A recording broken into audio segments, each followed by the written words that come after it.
You've been tasked to build an eye-catching exterior. Where do you start? Well, let's start with something simple. Easiest way to start a big build in particular is just by throwing down some shapes. Shapes that are within an even block count are usually easier to work with. So let's go 1, 2, 3, 4, 5, 6, 7. And then 1, 2, 3, 4, 5, 6, 7. 1, 2, 3, 4, 5, 6, 7. And then complete that off. So this is going to be our starter foundation. Let's turn this into a cube.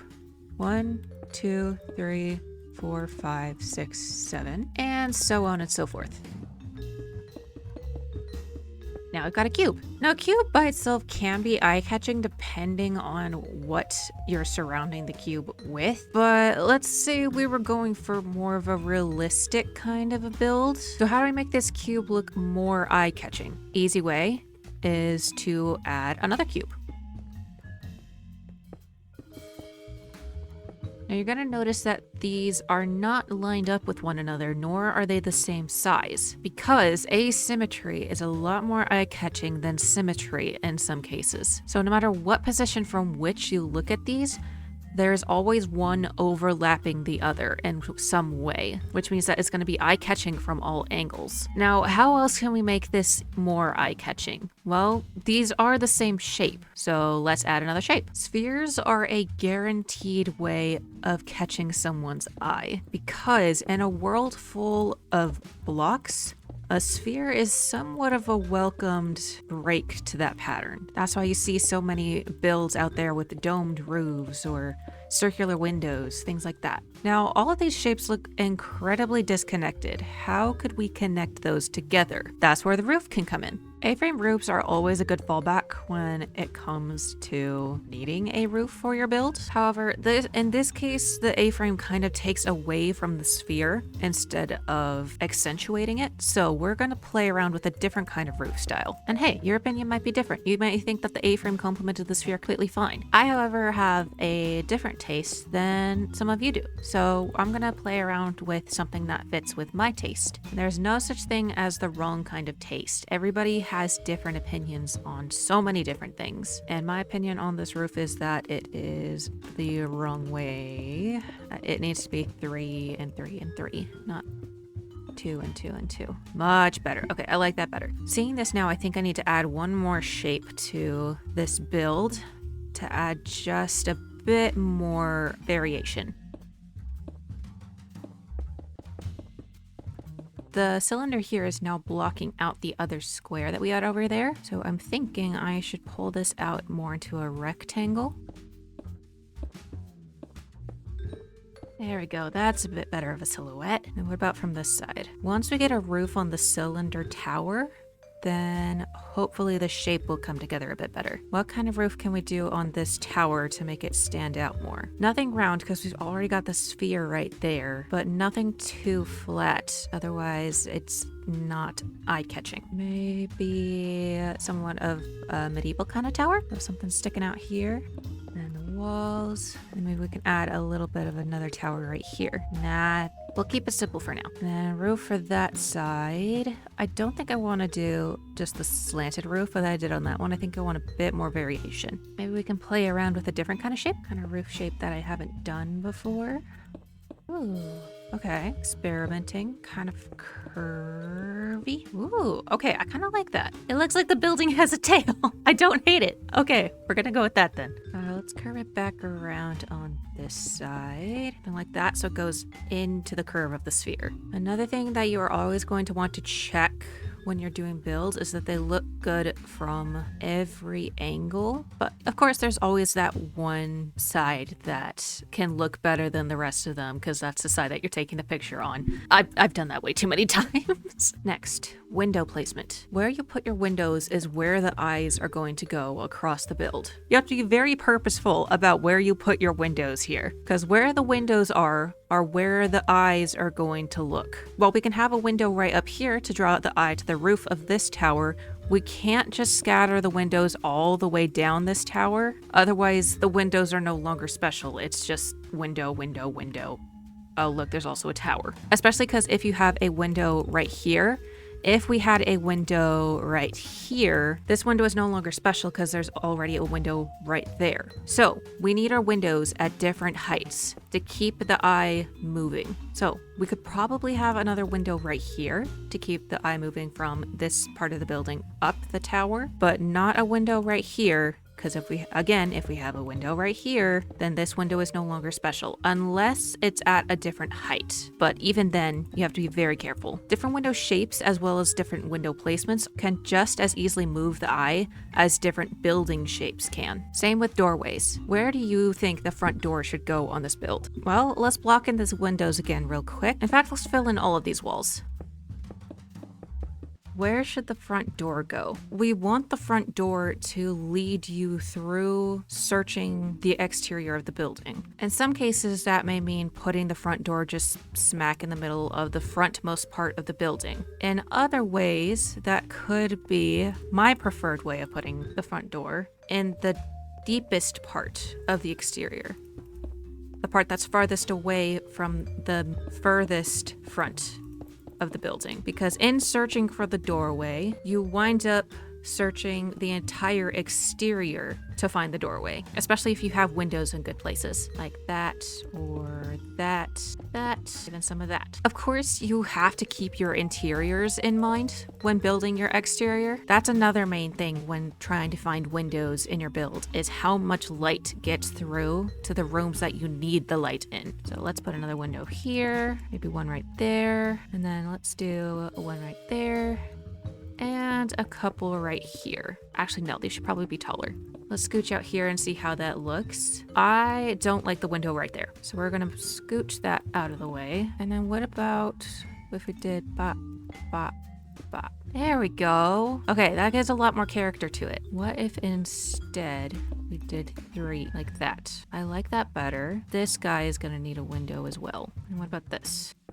That's better. Okay. And this guy has a window that's blocked by the roof. That's not the best. Let's try that instead. Now that we've got our basic shape and structure down, I think it's time to choose the blocks that we're going to use. Now, what colors do we want to build with? Let's keep it a bit more neutral this time around. So I'm going to go with my most common block palette, which is tough. Let's do some mud bricks as well for some similar texturing. And then we need some sort of color. Let's throw some bricks in there and then some lighter block. You know what? Let's play with some bone blocks and mushroom stem. Add a bit of stone, so the strongest material that you have at the bottom of the build as a foundation. Already that looks a lot more supported. Now let's transition into the mud bricks a little bit and just scatter them throughout just as a bit of shading and texturing. And then let's throw in some bricks as well, just for breaking up that sameness. Nice, and then let's try some of this, some of the mushroom stem and bone blocks. When it comes to texturing, the best advice I have is just throw it around until it looks good. But if you were able to figure out the pattern that you would like to go for, then try to follow that pattern to the best of your ability. My go-to is always to have the lighter blocks where the light would usually hit easier, while I use the darker blocks underneath and where shadows usually hit. Now for the roof. For the roof, I usually like to have some sort of darker contrasting color. Deep slate is always a good fallback, but instead I'm gonna play around with some copper, just for that contrast next to the red of the bricks. Let's see how this looks. Maybe that, just for a more subtle curve. I like that. Okay, let's replace all of this with the copper.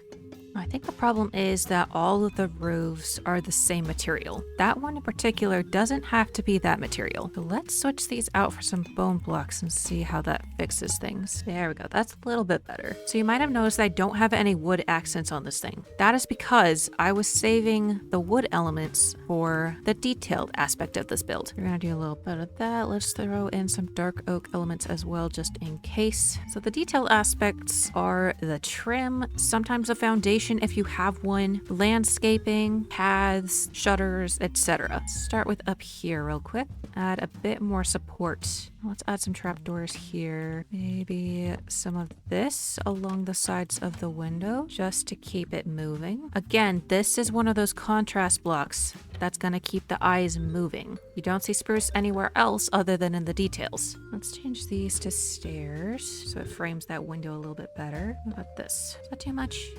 I don't think so. This window is just a bit too heavy at the top. Let's do that instead. There we go. Try some of... That way it looks a bit more like shutters. Get a little bit of a trim. I accidentally flipped one of these down.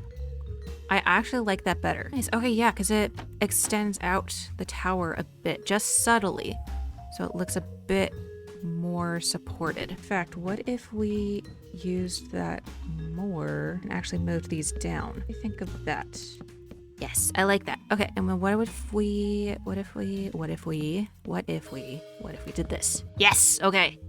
I'm happy with that. I like that. We could also continue that pattern down here. This is gonna have to be stairs. This is gonna have to be stairs because we have to block off the windows on these side. Fence trapdoor combo again. There we go. Okay. Contrast is pretty much just something that catches the eye because it's so different. So in this case, the dark tone of the fences should catch the eye better than if they were spruce because there's so much spruce already. Yes, I like that. There's a thing that I forgot existed. Will this work? Ooh, our tower now has a hat. But now it looks like we need something up here. Let's do something up here real quick then.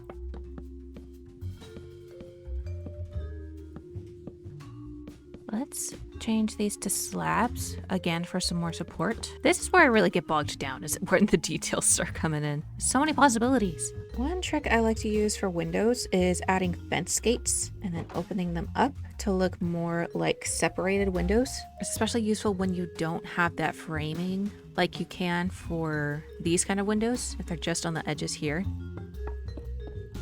Now it looks like a window, but still has that framework around it. And I actually think that these might need fences, just for a bit extra support. Don't be afraid to experiment. I say that every single tutorial video that I do, but it is still true every single time I do it. Do not be afraid to experiment, because you will never know what will work until you try it.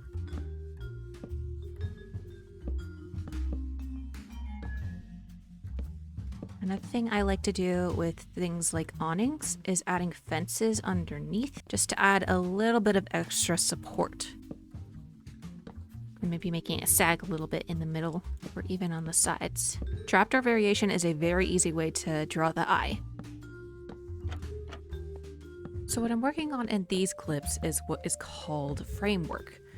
Framework is anything that accentuates the build, accentuates the shapes of the build, the curves. The best kind of framework is the kind that goes with the curves or the sharp edges of the build. It accentuates them, makes them more noticeable in the best ways possible. If you were to frame a certain part of your build, best not to use the same colors. That's why I'm using all of the spruce, the dark oak, again, for the contrast, because it accentuates those shapes, those curves, in a way that's different from the basic shape and curves that you had started with. I think I got most of the framework all figured out. So framework doesn't just have to be wooden structures or foundation structures. It can be anything from awnings to flower boxes to railings and balconies. And I even threw in this crane over here because this side of the building looked a little bit too heavy on this side. So I added a little bit more detail on that side by hanging it off of the sphere. While that aspect of the build might be done, we can still add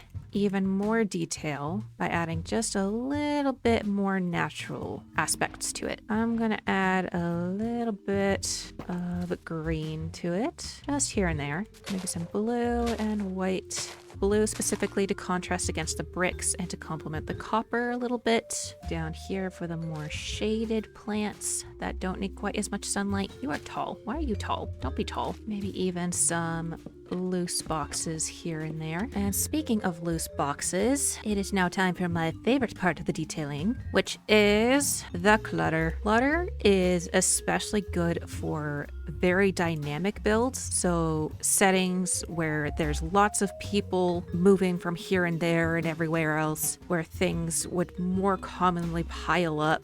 Normally it's not on fire. Let's fix that. Clutter doesn't just have to be boxes and composters and anything from campfires to bookshelves even. It can be flower boxes, it can be books just by themselves scattered throughout everywhere. It could even be shards of glass, debris, stones, and boulders. So many other things depending on the setting that you have in your build. You see how much life that clutter gives to this build because it's now lived in, not just standing there. Paths. Paths can lead one building to another building, or they can just lead your eye to where it needs to go next, or even leads your eye to the building itself. So for this particular path, I'm gonna make it a road with the basic shape, and paths are very rarely straight. If a path were straight, then it would be way easier to get from one point to another, and we can't have that. So instead, let's throw in more than a few curves, some texturing on the side here. It needs to be thicker. And then for the trodden paths around this area, let's just keep the road going. Doesn't have to be quite as thick. Even dwindle off a little bit back here, and not just because I'm lazy. Finally, to make an eye-catching build. Yes, we've got the movement of the eyes going from place to place in the build, but what is one thing that will add to the build is something called dynamic movement. Now, all of this is not moving. All of this is incredibly stationary, which makes the build kind of boring. It wouldn't be boring for a picture, but if this was a video, this is just, it's not moving. It needs to move. I don't know what else to say. So I've covered this in a couple tutorials before. The easiest way to add movement to a build, in my opinion, is adding a chimney and putting a campfire down because the smoke adds movement. But there are other ways that we can add dynamic movement, one of which being banners. Banners have this lovely little habit of swaying back and forth ever so slightly. And this happens both with and without shaders. We're going to use this to our advantage ever so slightly. In this case, I'm going to use them to make a little bit of a clothesline or even some bunting of some sort. And instead of this one being right there, I'm going to switch to these hanging signs just to add a bit more variation to it. So it's subtle, but there is some movement in there. I'm gonna switch out the red for cyan because I think the cyan would pull away from the build a little bit less. There we go. And one more sign. And you might notice me mixing and matching these fences a lot more. It's because the darker fences on these sides make it look more curved because it looks like it's in more shadow. I use this a bit too much, but if it works, it works. And sometimes it doesn't. But I think it looks kind of cool. I think that gets the point across. We've got our clutter, which guides the eye. We've got our colors, which guides the eye. We've got our windows and our spruce. And then let's take a turn about the build real quick.